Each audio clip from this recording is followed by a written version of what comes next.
Good morning, everybody. Good morning, Jeff. Good morning, Andy. How are you today? Fantastic today. Good. Yeah, we're fully, I think, are we in summer for real now? Is this summertime? Maybe. I hope so. I hope so too. I'm loving the lush green that's out there.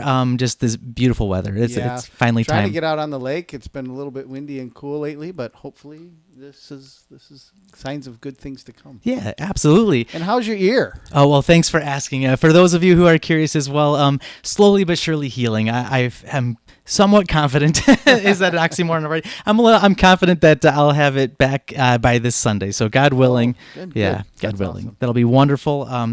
Just a lot of crackling and popping at the moment, but yeah. Taking the medicine, doing the things. Good deal. Yep, absolutely. Here we are. It is episode 22. 22, baby. 20 those. 22 of the Overflow podcast. As I say it every time, we are overflowing from our Sunday service. And this previous Sunday service has been a continuation. We just begun our new summer series, A Summer in the Psalms, The Voice of the Heart. Yep. We started with Psalms 1 and 2 the previous weekend. And this past weekend, though, that was June 8th, by the way, this past Sunday, and that was A Voice for Fear, Psalm 66. Yeah. What a great psalm to really combat the concept of fear. And I think we've all been afraid at some point in time in our life. I think.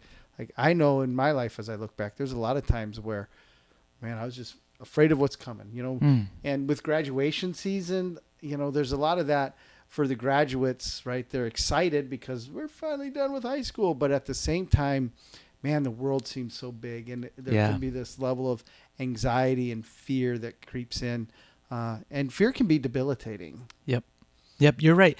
Your entire life, growing up and all throughout your whole scholastic lifetime, everything has been prescribed for you. Here's what you're going to do. You're going to go to this thing next, this thing next, this thing next. And all of a sudden you're graduated and you're free. You're like, wait a minute, I'm actually free. And now I need to make some decisions. Right, yeah. So, and, the grad parties are fun, but, everybody comes up to the graduate. So, what are you going to go to do next fall? And what are you going to study? Like, you're supposed to have your whole life mapped out. And you're like, dude, I just got done with prom. Right? Yeah, exactly right.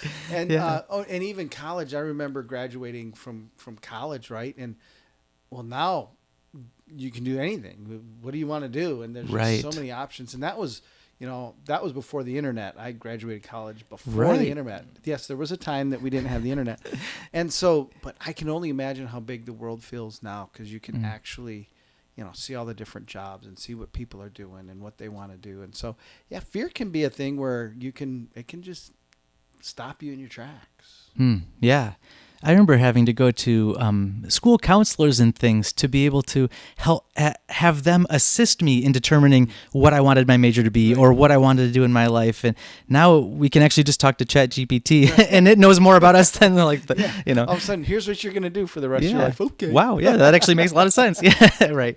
Pretty wild. So I've got actually an initial question here about this previous Sunday's sermon. And the psalm was Psalm 66, which is titled, How Awesome Are Your Deeds? So I'm curious from your perspective as the person who chose this psalm for that particular sermon, if we're talking about the theme of fear, why did you choose this particular psalm? Well, because I think a lot of times what happens is fear creates this viewpoint or this vantage point for us where we can't really see reality. So I know you look up fear. Some people say, well, fear stands for false evidence appearing real. And I get it. That's simplified. There's actual real fear. Like if I'm walking in the woods and I see a grizzly bear coming at me, that fear is real, right? Real evidence. Like there's a real bear there and he's really going to eat me, right? That aside, most of the fear that we find crippling is because we have bought into a lie. A lie by Satan that is seeking to obstruct us. The word for Satan has this meaning, this connotation of, yes, deceiver and all that, but also obstructor. Like he's trying to obstruct our life. If God came, or if Jesus came to give us life and life abundant, right? And even in 66, he says, in here in verse 12, he says, you have brought us out to a place of abundance, right? So if God through Christ is about life and life abundant. Satan is trying to obstruct that abundance. And oftentimes the way he does that is through lies. Yeah. And it's amazing how many lies we believe and don't even realize we believe it. Absolutely. And so when that happens, when we're feeling afraid, when we're feeling anxious, how do we respond? Like, what should we do? Like, just sit there and spiral, let it spiral? Well, I think Psalm 66 gave us a little bit of a formula on, all right, so you're afraid. Here's what you do. Yep. And the first thing that we said was, the first thing you do, it comes out of chapter 2, singing the glory of his name, and really naming what it is we're afraid of. That's important. Yes. When to declare and to reveal the battle that's actually happening around you. Yes, that's super, super important. That was actually your first point in this previous sermon. And I love that. Yeah, so great is your power that your enemies come cringing to you. So we need to be clear that there are enemies, okay? And we need to be clear that there is a battle. We're revealing the battle around us. And that's actually taking the evidence that we're seeing and then attributing it to what is truth. We're saying, okay, here, how does that work with what I know to be true? Mm-hmm. Yeah. Yeah, and a lot of times when we're afraid, I'll talk to people and I'll say, "How you doing?" "Well, I'm overwhelmed," or "I'm anxious," or something like that. And oftentimes I'll leave it there and I'll ask them, "Well, okay, what are you feeling anxious about, or what is it that is overwhelming about the scenario?" And more often than not, they don't know. Right. They just like, "I don't know. I just feel anxious." But then once you declare, once you give that a name and say, "Well, I'm overwhelmed because I don't know that I'll have enough money at the end of the month." Okay, my bills are overwhelming me. Well, why? Because I see the balance in my checkbook and I see the total of the bills. I'm freaked out right now. Yeah. There's too much month left at the end of the money. You know what I mean? Right. And so, okay, all of a sudden though, now you've at least understand what the battle is, and then you can step back and look at the glory of his name. But Yahweh is there. We said just breathe. Yahweh is breathing sounds, right? Just breathe and yeah, and just take in the fact that he's going to lead you to a place of abundance. So the evil one is out there whispering into your ear, "You're not going to make it. There's too much month left at the end of the money. You're not going to have enough to do this. Your kids are going to starve. You're going to lose your house. They're going to repossess your car. You're going to be living in a box on the side of the street." That's how fast our brain goes, right? Yeah. But then if we step back and go, that's the fear, but Yahweh. Yeah. De theos. It's all through scripture. Yeah. But God. Yeah. But God, right? But it's from Ephesians. God, and he leads us into a place of abundance. Yeah. And he's tested us, and he's brought us through all of these things. So name what's freaking you out, and then name who is for you in Yahweh. That's good. It's important to mention, I think, that with that the frame of "yet you have brought us out to a place of abundance," this was after the testing. This was like after you've tried us as silver is tried. You've brought us into the net. You've laid a crushing burden on our backs. You've let men ride over our heads. That's not the fun part of this song. Right. I like the crushing burden. Yeah. But isn't that what life is? Yeah. Life is one set of crushing burden after another. I remember I shared Sunday the story of when we found out we were having twins, and at that moment the burden, I felt the weight just descend on me like crazy. And so what happened is that burden can be crushing, but I had to remember, but wait, there's Yahweh, and he's gonna lead. And now I'm looking forward to Father's Day, right? And even Sunday, it was so cool. I looked over and my mom and dad were there. My wife was there. Our 3 kids and their spouses were there. Our 4 grandkids were there. He has led us through that to a place of abundance. I love that. 4 generations in the same building. That is not so common these days, actually. Right. Yeah. So that's a beautiful thing. And yet, though, you had to go through many seasons of testing and many wilderness seasons, both good and bad seasons as well, to get to that point. And the same thing happens time after time after time across the entire biblical narrative, right? We see it in Job. We see it in all of the apostles. We see it in every single person that ever follows Christ. Guess what?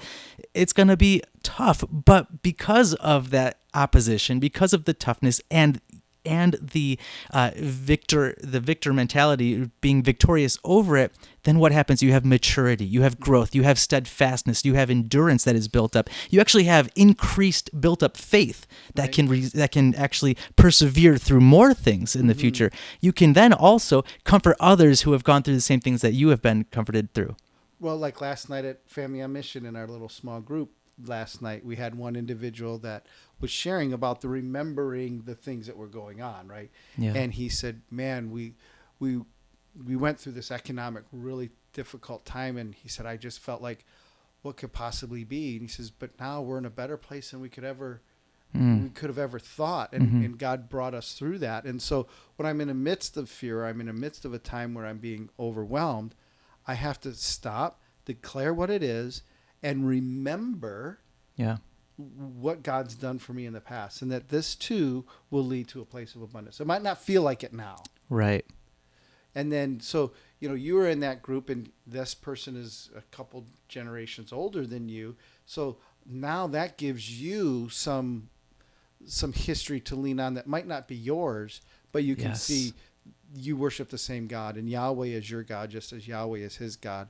And so if he did this for him, he's going to do this for you. Absolutely. That's why reading the Bible and meditating on it day and night is so important. It's because then we can recognize and remember the many times that God has seen these people as well as us through whatever situation it might be. So that's reflecting on the reality of it. Look what God has done. Look at what he's done before.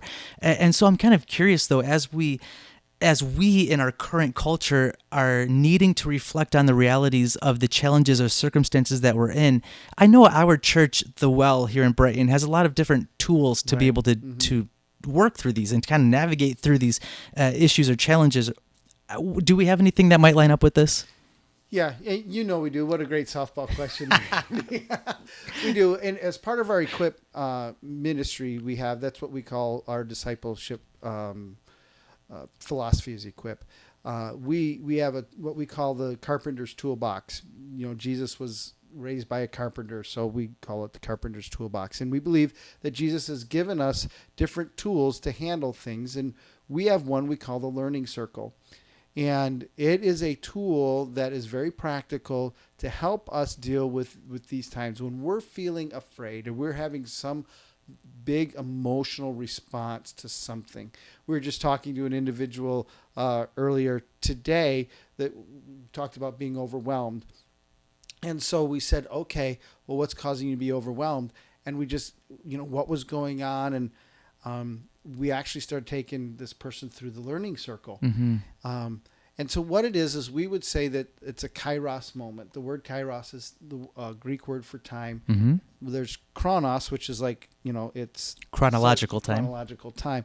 Then there's kairos, which is seasonal or event-based. It's like when you say, remember that time we went up north and we went tubing? You're not talking about 3 p.m. time. You're talking about this whole event, right?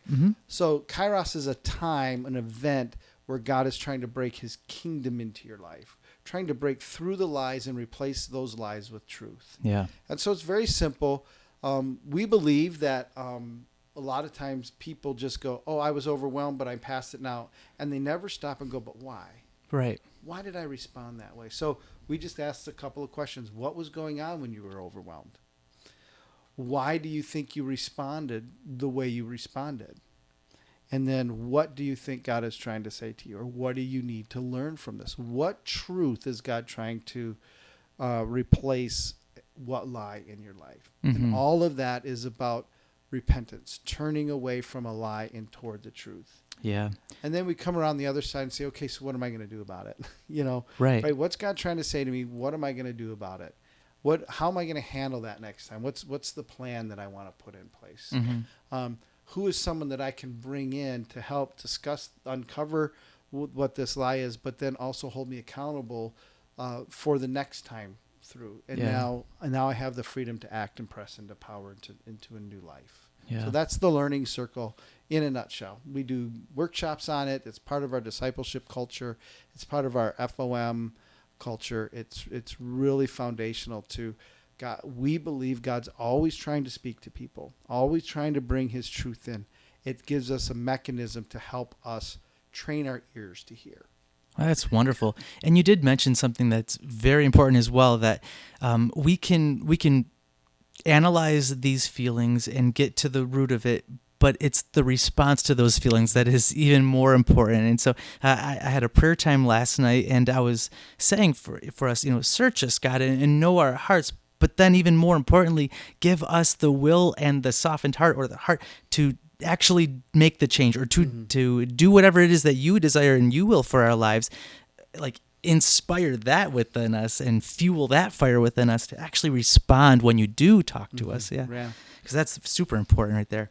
And well, your final, so we just talked about reality and reflecting on reality, and a tool that you use, the learning circle, part of our carpenter's toolbox here at the Well, to navigate through that. The last point that you made in the Sunday sermon was responding in authenticity. And this is that honesty to God. This is what's going on. God, here's what's going on within my heart, or here's what's on my heart. And the wonderful thing is that truly God is listening. Yeah. Yeah, we tend to ask the question, what affirms us about a certain passage, and I just love how he ends. Blessed be to God, because he has not rejected my prayer or removed his steadfast love from me. Yeah. It comes down to that. But before that, he says, hey, if I'd have cherished iniquity in my heart, he had to be honest with himself. Hey, this is what's going on in here. And God knows the heart. He already knows what's going on. So he's going to be honest with you, but are you willing to be honest with yourself and know that no matter what's going on in there, even if you did cherish iniquity, he's not going to pull a steadfast love from you, but he's going to reveal that to you so that you can come to an honest point and say, but wait, maybe I am harboring something here that doesn't belong, that's hindering my relationship with the Lord, that maybe it's a bitterness that I'm holding on to. Maybe it's a grudge I'm holding on to. Maybe it's an attitude I'm holding on to. Yeah. And God's going to love you through that. He's never going to leave you. He's going to walk right through with you, and he will be incredibly patient. We call it long suffering in the Bible, right? He's going to, all right, when are you going to learn this thing? That's right. Ultimately, we're here to glorify him, to worship him, but also to be his lights and to emulate him, to be his ambassadors here on this earth, the ambassadors of another kingdom. So it is very important to have that honest relationship with God, which leads to a blessed life. Right. Having these tools in place when those times happen. You were mentioning during the Sunday sermon, as well as just at the very beginning of this podcast episode, with this inhale and exhale of Yahweh, and it was Yod Hey Vod Yod Hey Vod Hey. There we go. YHWH. Write it. And so this inhale exhale, I love that. And you did that on Sunday quite a bit. There's a song that came to mind when you were doing this, and I'll end off this particular episode with some of those lyrics. Perfect. And we'll see you guys next week. Perfect. But so I'm going to call out Mercy Me here. They did an incredible job with this song, and it's a remembrance type of a thing. And literally the lyrics are this. It's a song that's only 45 seconds, by the way, so look it up if you ever want to. But here's the words. Whenever you feel afraid, the next time you find yourself scared, just remember that fear has no power here. It has no control, because no chain can hold what's already free. So hold on to Jesus and inhale, exhale, inhale, exhale. And you said yourself, when we do that, literally the inhale and exhale, that sound that we're making is declaring God in every moment, in every breath that we're doing. That's beautiful that he has woven us, as we have just read, or we will be reading next week. I guess there's a little secret there. Psalm 139 for next week. And and that's going to be woven and interwoven that into us as we breathe, as we just daily operate. That's beautiful. Absolutely. Yeah, next Sunday, this coming Sunday, Father's Day, we're talking about a voice for loneliness. And I know as a dad, that there are a lot of times in my life where in the midst of the busyness of this world, I do feel incredibly lonely. And so when we do feel that, what's a voice that we can have? What can we remember? And I think Psalm 139 is going to give us a lot of insight there. Oh, that's good. And I encourage you guys, if anybody is in the area, or hey, if you just want to visit our church on a Sunday morning, we're here in Brighton, Michigan, and the church is called The Well. We have our service this coming Sunday at 10 o'clock in the morning. We've just begun this really cool reflection for this whole summer. It's 13 weeks where we're literally building our own psalm booklet as it is our voice to God, and we're being inspired by the voices of these psalmists to God and how it gives us the words to use and to speak in all of these circumstances of life. And a bonus this week is we have our hot dog bar, all kinds of different hot dog toppings, and they're kicking it in with a Sunday bar as well. So ooh, so good. Hot dogs and ice cream. What else can you It's going to be a great Sunday, everybody. We can have a ball. Yep. So. Well, thanks for listening. Thank you, Jeff, for talking. Okay. Yep. See you Sunday. Bye, guys. Bye.